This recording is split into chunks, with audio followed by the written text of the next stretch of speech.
ये बात है कराची के एक मोहल्ले की, जहां एक घर के दरवाजे पर जोर जोर से दस्तक हुई।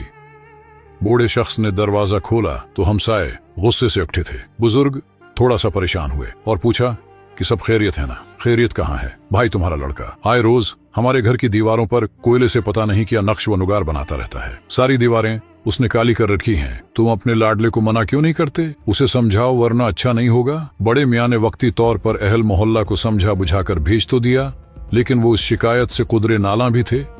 बेटे को समझाया, यार बाज आजा, क्यों तो लोगों को तंग करता है, अपनी पढ़ाई पर ध्यान दे और आइंदा शिकायत का मौका न देना। बेटे ने सिर झुकाकर सुन लिया, लेकिन ये कौन जानता था कि यही आड़ी तुरछी लकीरें उसके मुस्तकबल का नक्शा हैं। उस सादतमंद लड़के ने बाप का मान रखते हुए दीवारों को काला करना तुर्क तो कर दिया, लेकिन दीवारों के अलावा जो भी खाली जगह मिलती वहां वो चाक या कोयले से कुछ न कुछ बनाता रहता।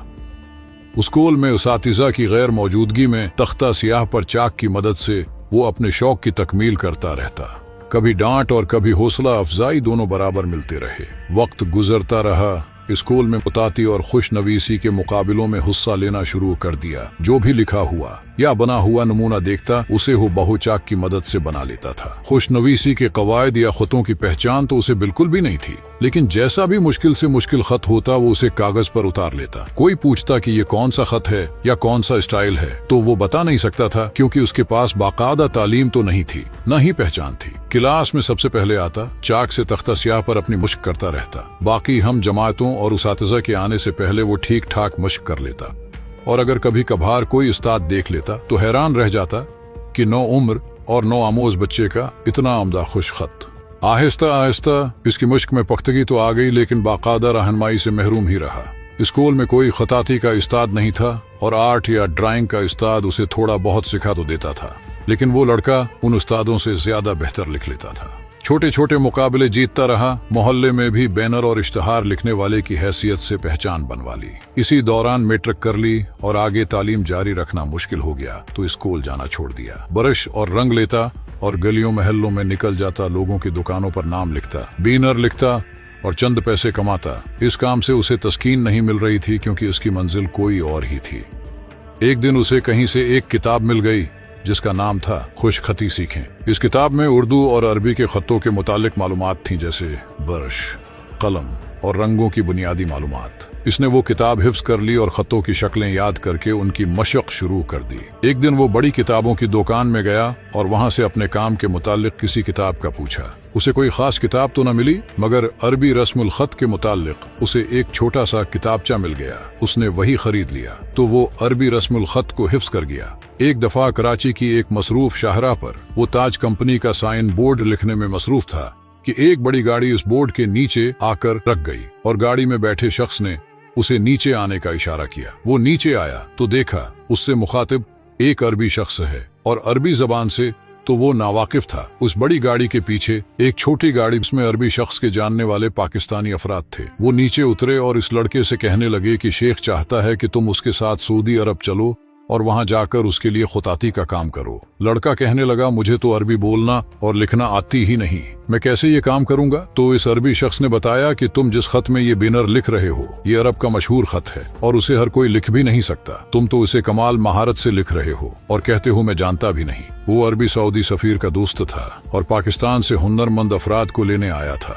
उसे पाकिस्तानी खुतात लड़के का काम पसंद आ गया और उसे साथ चलने का कहा। यूं घर से इजाजत लेकर उसने पासपोर्ट बनवा कर शेख के हवाले किया, और चंद दिनों बाद वो सऊदी शहर रियाज में बैठा बैनर लिख रहा था। जब काम करते हुए काफी साल गुजर गए तो सऊदिया में रहने से एक तो उसने अरबी जबान में महारत हासिल कर ली, दूसरा तमाम अरबी खत और रस्मुल खत में वो तकरीबन कमाल के दर्जे तक जा पहुंचा। उसका कफील अच्छा आदमी था और इस पाकिस्तानी खुतात की बेपुनाह इज्जत भी करता था। वो अपने कफील से इजाजत लेकर कई बार उम्रा और जियारतें वगैरह भी कराया। एक दफा मदीना मुनव्वरा में मस्जिद नबवी के अंदर नमाज अदा करते हुए उसके दिल में ख्वाहिश ने जन्म लिया कि काश मुझे मौके मिले और मस्जिद नबवी के अंदर अपने हाथ से एक तख्ती पर ऐसी खुताती करूं कि दुनिया हैरान रह जाए। ये ख्वाहिश लेकर वो वहाँ से रियाज आ गया। काम काज करता रहा, वक्त गुजरता रहा, लेकिन ख्वाहिश बराबर परवान चढ़ती रही। एक बार उसने कहीं से सुना कि मदीना मनूरा में ऐलान हुआ कि दुनिया भर से खत्तात हजरात को दावत है کہ وہ ایک مقررہ تاریخ پر ایک مخصوص رسم الخط میں ایک مخصوص عبارت لکھ کر جمع کروائیں۔ جو خطاط اس مقابلے میں پہلی پوزیشن حاصل کرنے میں کامیاب ہو گیا اسے مسجد نبوی کا خطاط مقرر کیا جائے گا۔ اسے لگا جیسے اس کی خواہش پوری ہونے کا وقت آ گیا ہے۔ وہ وہاں گیا تو دیکھا وہاں دنیا بھر سے ایسے خطاط اپنا کام لے کر آئے تھے کہ ان سب کے سامنے اس کی حیثیت کچھ بھی نہیں تھی۔ وہ گیا اور اپنا کام پیش کرنے کی خواہش کی، لیکن کسی نے بھی اسے سنجیدہ نہ لیا۔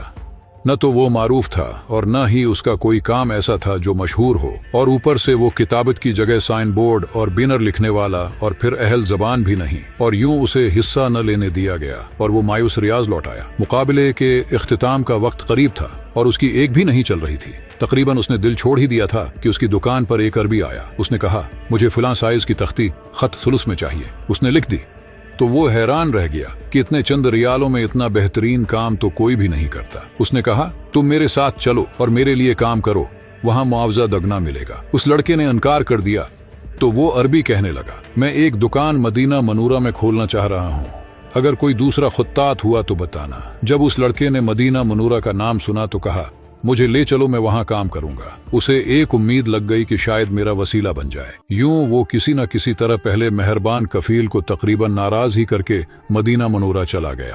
مقابلے کے اختتام کا وقت قریب تھا اور نئے کفیل کے ساتھ کام کاج بہت زیادہ تھا۔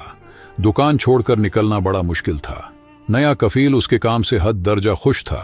اس جیسا کام تو سعودیہ میں کوئی دوسرا کرنے والا تھا ہی نہیں۔ کفیل تو یوں تھا جیسے اس کا مرید ہو گیا ہو۔ اسے بہترین کھانے کھلاتا، جب بھی ملتا تو ہاتھ اور ماتھا چومتا، غرض بڑی آؤ بھگت کرتا۔ اس نے ایک دن کفیل سے اپنا مدعا بیان کیا کہ میں مسجد نبوی میں خطاطی کے مقابلے میں حصہ لینا چاہتا ہوں، میری کچھ مدد کر دو۔ کفیل نے اس کی بات مان لی اور اپنے جاننے والوں سے کہلوا کر اسے کسی طرح اس مقابلے تک لے ہی گیا۔ بڑی مشکل سے اس کا نام رجسٹر ہوا اور اسے مقابلے کے لیے بطور نمونہ پہلے ایک عبارت لکھوائی گئی، پھر اسے شریک کیا گیا۔ یوں اس کی لکھی ہوئی تختی اور وہ اس مقابلے میں شریک ہو گئے۔ مقابلہ ختم ہوا اور نتائج کے اعلان کا دن تھا۔ دنیا بھر سے ماہر اساتذہ کے درمیان اس کا کام کیا حیثیت رکھتا تھا۔ بہرحال مقابلے کے نتیجے کا اعلان ہوا اور خلاف توقع وہ دنیا بھر کے ماہر خطاطوں کو پچھاڑ کر اول انعام کا حقدار ٹھہرا۔ امام الحرم اور جیوری نے جب اس خطاط کا نام اور ملک پوچھا تو کہنے لگا شفیق الزمان، پاکستان سے۔ پورے مجمع پر خاموشی چھا گئی اور پورے عرب کے خطاط ایک دفعہ حیران رہ گئے، غیر عرب کیسے اہل عرب سے جیت گیا، اور وہ شخص جیتا جسے مقابلے میں شریک ہی نہیں ہونے دیا جا رہا تھا۔ یوں جناب محترم شفیق الزمان کی خوش نصیبی اور سعادت کی کہاں ایک تختی لگانے کی خواہش اور کہاں در و دیوار منور کرنے کے لیے مسجد نبوی کا خطاط مقرر کیا گیا۔ آہستہ آہستہ وہ وہاں کے تمام خطاطوں کے استاد بن گئے۔ آج سعودی عرب میں نصف صدی کے لگ بھگ عرصہ گزارنے کے بعد مسجد نبوی کے در دیوار پر 85% کام شفیق الزما کے ہاتھوں کا لکھا ہوا ہے۔ یہاں تک کہ جس دروازے باب سلام سے داخل ہو کر اور جس مقام پر پہنچ کر سارا عالم اسلام روضہ اقدس پر حاضری اور سلام کی سعادت حاصل کرتا ہے، ان تمام جگہوں کو شفیق الزمان کے قلم اور برش نے مزین کر رکھا ہے۔ ایک اجمی کا خطاط مسجد النبوی پانا ایک معجزہ اور ایک سعادت سے کم نہیں۔ آج حرم مکی کے امام حرم مدنی کے خطاط سے ملنے میں سعادت اور فخر سمجھتے ہیں، اور حرمین الشریفین کے تمام خطاطی کے کاموں کے لیے شفیق الزمان سے مشاورت کی جاتی ہے۔ یہ بڑے کرم کے ہیں فیصلے، یہ بڑے نصیب کی بات ہے